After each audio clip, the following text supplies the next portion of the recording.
Hello. So I'm going to give a oral presentation of the foreword to A Christmas Carol. First of all, I'm going to give a comment on the language. Faber uses many adverbs and adjectives in his essay, which affects in its making it easier to identify with him as readers. Identify with his feelings especially.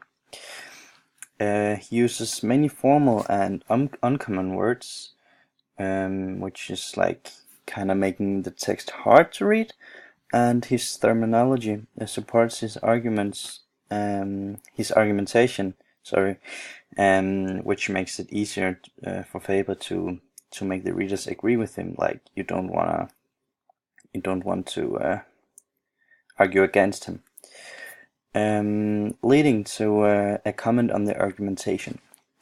So Faber is throughout the whole foreword completely confident about the correctness in his arguments. And his arguments is written kind of like if they were facts, which affects the reader, like convincing the reader. Facts is obviously convincing if they are like trustworthy.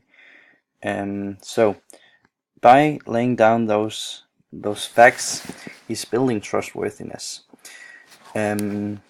which leads to logos. I think ethos. He becomes trustworthy, and he does this from lingual from his argumentation.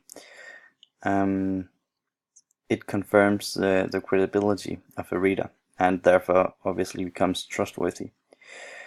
Also, he's using logos, obviously in his arguments, to gain this credibility.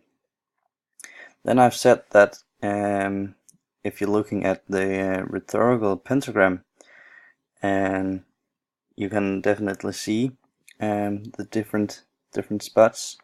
Like the center is obviously Faber. By using like the rhetorical pentagram, he's also gaining reliability. So the impact A Christmas Carol has had on a modern Christmas, like according to Faber, of course, is that first of all, Faber thinks that A Christmas Carol is really important, like in the history, and for how the society looks today. Like opening this the whole essay with this quote: "Very few stories embody a human truth so definitively,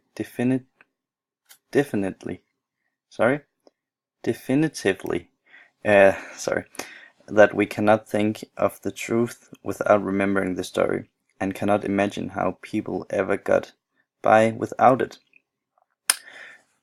Yeah, you can tell just by those two lines that he thinks it's super important for the history.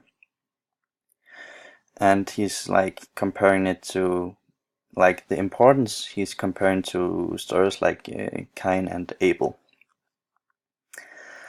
Faber argues that for the fact that Dickens actually implemented some of the English traditions that still exists from the story A Christmas Carol. Like, for example, we see the example with the family eating goose and dreaming about turkey. So Faber thinks that A Christmas Carol has had a big like impact on the modern Christmas today.